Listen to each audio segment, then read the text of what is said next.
तो आज हम जिस प्रॉपर्टी की बात करने वाले हैं उस प्रॉपर्टी का नाम है फ्लोट, और फ्लोट बहुत ही मोस्ट इंपॉर्टेंट प्रॉपर्टी है। अगर यूं कहा जाए कि फ्लोट के बगैर वेबसाइट नहीं बन सकती तो यह भी गलत नहीं होगा। गाइज, इस प्रॉपर्टी की दो वैल्यू होती है, लेफ्ट और राइट। तो आइए देखते हैं इसका प्रैक्टिकल।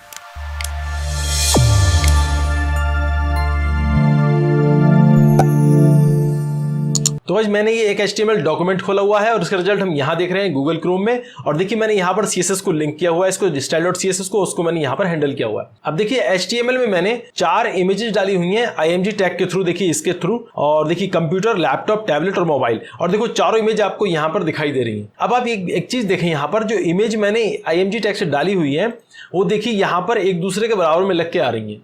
बिल्कुल कितने अच्छे तरीके से ये इमेजेस एडजस्ट हो गई। तो देखिए वेबसाइट बनाने के लिए हमें यही सीक्वेंस चाहिए होता है कि HTML का कोई भी एलिमेंट एक के बाद एक लेफ्ट में शिफ्ट होता रहे। तो देखिए यहां पर जो ये हुआ है ये IMG टैग से हुआ है, ठीक है, IMG टैग के थ्रू ऐसा हुआ है। लेकिन देखिए IMG से तो वेबसाइट नहीं बनती, वेबसाइट बनती है डिवीजन से। तो डिवीजन जो है वो कैसे काम करता है वो देखते हैं। आइए हम एक इमेज को डिवीजन में डालते हैं।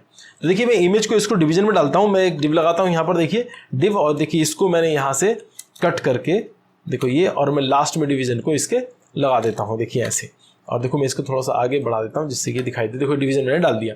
अब देखिए डिवीजन के अंदर मैंने जैसे ही डाला और मैं इसको सेव करता हूँ, जैसे ही मैं इसको सेव करता हूँ डिवीजन के अंदर डालकर, तो देखो ये क्या हुआ, ये तीनों इमेज नीचे आ गई और ये इमेज ऊपर चली गई। क्योंकि डिवीजन जो है जितना एरिया आपका होता है उसकी 100% विड्थ ले लेता है। देखो वो कैसे, ये डिवीजन है, इसको मैं यहाँ पर क्लास दे देता हूं क्लास, और क्लास देने के बाद मैं लिखता हूं I1 नाम से, इसको क्लास दे दिया मैंने I1, सेव किया और मैं चलता हूं देखो स्टाइल में। मैं यहां पर जाकर I1 को .I1 को हैंडल करता हूं I1 को। तो देखो यहां पर मैं डाल देता हूं आउटलाइन में डालता हूं 2 पिक्सल, और मैं डालता हूं जी सॉलिड, और मैंने डाल दिया रेड। और देखो इसको मैंने सेव किया। सेव करके देखें, देखो आउटलाइन से पता चल रहा है, देखो ये 100% विड्थ है इसकी, देख रहे हैं।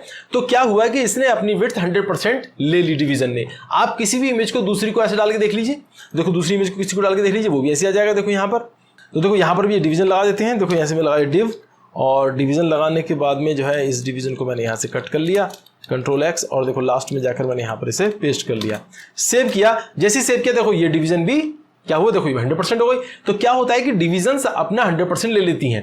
तो अब इस डिवीजन्स, क्योंकि वेबसाइट डिवीजन से बनती है, तो डिवीजन को कैसे हैंडल करेंगे। तो डिवीजन को हैंडल करने के लिए देखिए यहां पर मैं भी इसकी क्लास भी लगा देता हूं, क्लास I2 मैंने दिया, सेव किया, और यहां चलते हैं। चलने के बाद देखो क्लास I1 में आउटलाइन तो आपने दी हुई है, अब इसकी विड्थ भी डिसाइड कीजिए। विड्थ तो मैंने क्या कर दी जी, विड्थ डिसाइड कर दी। विड्थ कर दी मैंने 200 पिक्सल। तो देखिए इसकी मैंने विड्थ कर दी 200 पिक्सल। अब देखो दूसरी जो इमेज है ये वाली, ये भी मैंने डिवीजन के अंदर डाली हुई है। तो इस डिवीजन की, इसकी डिवीजन को भी मैं 200 पिक्सल विड्थ कर देता हूं। तो उस डिवीजन का नाम है I2। तो देखिए इसी के अगर मैं कॉमा लगाकर लगा देता हूं .I2, मैंने I2 लगा दिया, सेव किया।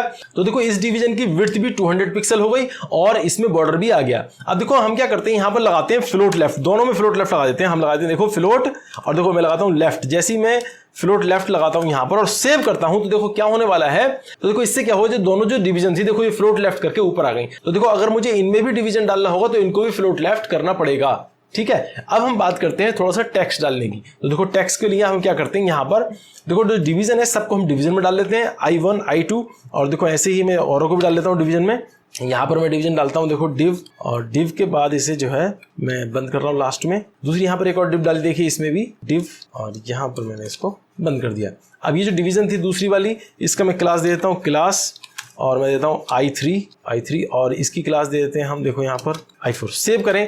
तो देखो इन सब की क्लास हमने डाल दी। अब चलते हैं CSS में, और CSS में जाने के बाद देखो मैं अभी इसको हटा देता हूं। यहां से क्या करता हूं, देखो ये दो पिक्सल जो है इसको रहने देते हैं ऐसे, और यहां पर डाल देते हैं देखिए डिव। यहां पे हम खाली लिख देते हैं डिव। तो देखो डिव जितनी भी हो उनका देखो यहां पर बॉर्डर आ जाए। देखो सब में बॉर्डर आ गया और विड्थ 100% हो गई।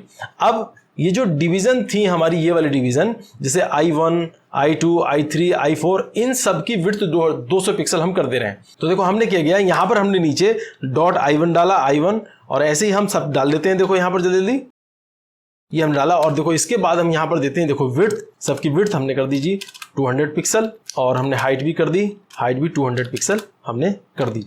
देखिए ऐसे, और सेव किया तो देखो इसकी विड्थ 200 पिक्सल नहीं हुई। तो इसका देखें, अच्छा यहाँ पर हमने गलत कर दिया, TH833 ये हम करें, सेव करें तो देखो ये इसकी विड्थ 200 पिक्सल हो गई। अब देखो इनको क्या करना है, इनको अगर हम फ्लोट लेफ्ट करेंगे तो सब वापस वहीं पहुंच जाएंगे। देखो डिवीजन को अगर मैं यहाँ पर कर दूं फ्लोट लेफ्ट, अब देखो लेफ्ट, अगर मैं फ्लोट लेफ्ट करता हूं तो देखो सेव करते ही क्या होगा, चारों के चारों जो डिवीजन थी वो देखो ऐसे पहुंच जाएंगे। तो क्या होता है, फ्लोट लेफ्ट एडजस्टमेंट करता है आपका लेफ्ट की तरफ। टॉप तो ऑटोमेटिक रहते ही है, लेकिन लेफ्ट की तरफ एडजस्ट करता है कि कोई जगह खाली न रह जाए। जब हम लेफ्ट करें तो वो ऑटोमेटिकली लेफ्ट की तरफ एडजस्ट होता चला जाए डाटा। अब देखो थोड़ा सा मैं कुछ और डाटा डाल के दिखाता हूँ आपको यहाँ पर। चलिए हम चलते हैं, देखो जो कंप्यूटर है, कंप्यूटर की थोड़ी सी इन्फॉर्मेशन हम देते हैं। तो देखो हम यहाँ पर चलते हैं और हम डालते हैं देखो डिव, और डिव डालने के बाद देखो हमने इसमें लिख दिया H2, और H2 में लिख दिया हमने कंप्यूटर, और इसके बाद हमने पैराग्राफ लिया देखो P, और पैराग्राफ लेने के बाद हमने लिख दिया जी लोरम, और हमने ये डाल दिया। हम सेव करें, जैसे हम सेव करेंगे देखो ये क्या हुआ, डिवीजन जो थी वो 100% इसने ले ली। लेकिन अब हम इस डिवीजन को कैसे हैंडल करेंगे, ये देखिए हम डिवीजन को हैंडल करेंगे। यहाँ पर हम डालते हैं क्लास, और क्लास देने के बाद हमने कर दिया यहाँ पर T1 हमने दे दिया, इसको सेव किया, और हम इधर चलते हैं और T1 को हैंडल करते हैं। चलिए हमने कर दिया देखो .T1 हमने यहाँ पर लिखा, और लिखने के बाद हम क्या करते हैं, इसकी विड्थ हम बता देते हैं कि जो इससे समझ लो 3 गुना हम इसकी विड्थ बता देते हैं।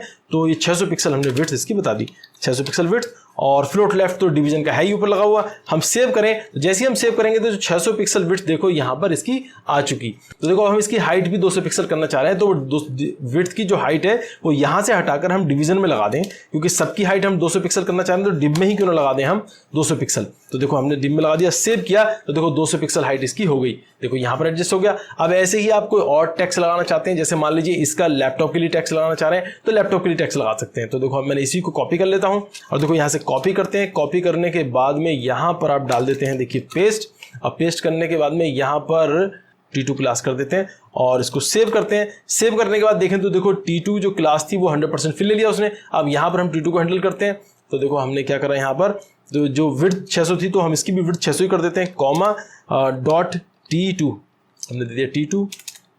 ऐसे सेव करें तो 600 पिक्सल विड्थ इसकी हो गई देखिए, और जैसे ही 600 पिक्सल इसकी विड्थ हुई तो दूसरी जो डिवीजन थी वो इसके बराबर में आके लग गई। देखो देख रहे हैं आप, तो इस तरह से आप देखो ये एडजस्ट हुआ। तो ऐसे ही आप कितना भी डाटा डाल सकते हैं। अब मैं इसका बॉर्डर हटा के दिखा देता हूं आपको, तो देखो बॉर्डर हटा के आपको पता चल जाएगा कि हाँ ये, तो देखो इस तरह से लुक आ रहा है कि ये टेक्स्ट हो गया, ये देखो ये हो गया, देखो इस तरह की चीजें, ठीक है।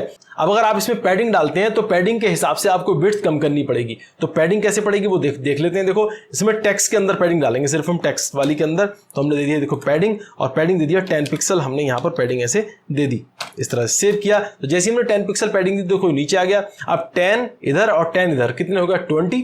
तो 20 पिक्सल जो है इसकी विड्थ हमने कम करनी पड़ेगी। तो देखो ये 600 है तो 20 पिक्सल कम कर दें, तो ये हो गई 580 पिक्सल। सेव करें, जैसे 580 पिक्सल करेंगे तो देखो ये एडजस्टमेंट फिर से वही हो गया। तो समझ गए आप, इस तरह से यूज करते हैं हम फ्लोट लेफ्ट का। ऐसे ही हम फ्लोट राइट का भी यूज करते हैं। अब देखो ये जो इमेज है इसका मैं फ्लोट राइट करके दिखाता हूं आपको। ये है I1, तो हम क्या करते हैं, देखो यहां पर लगाते हैं .I1, तो I1 हमने लगाया, और यहां पर कर देते हैं हम फ्लोट, अब देखो राइट कर देते हैं, राइट फ्लोट राइट। जैसे ही हम फ्लोट राइट करते हैं देखो ये इमेज क्या हुआ, राइट में पहुंच गई, देखो है ना, और टेक्स्ट लेफ्ट में आ गया। तो ऐसे आप राइट कर सकते हैं फ्लोट, और लेफ्ट कर सकते हैं फ्लोट। तो देखो इस तरह से यूज करते हैं हम फ्लोट लेफ्ट और राइट का। तो गाइस ये बहुत मोस्ट इंपॉर्टेंट प्रॉपर्टी है, इसको आप और अच्छे से समझें और अच्छे से स्टडी करें, देखें आप अलग अलग जगहों पे फ्लोट लेफ्ट और राइट लगाकर, ठीक है। तो गाइस इस ट्यूटोरियल में बस इतना ही। कैसा लगा आपको ट्यूटोरियल? अगर आपको अच्छा लगा तो लाइक करें, शेयर करें, और गाइस अगर कुछ कहना है तो कमेंट बॉक्स में लिखकर बताएं। और गाइस अगर आपने अभी तक हमारे चैनल को सब्सक्राइब नहीं किया है तो प्लीज सब्सक्राइब करें और बेल आइकन को दबाना ना भूलें। तो गाइस मिलते हैं नेक्स्ट ट्यूटोरियल में, तब तक के लिए take care and bye bye.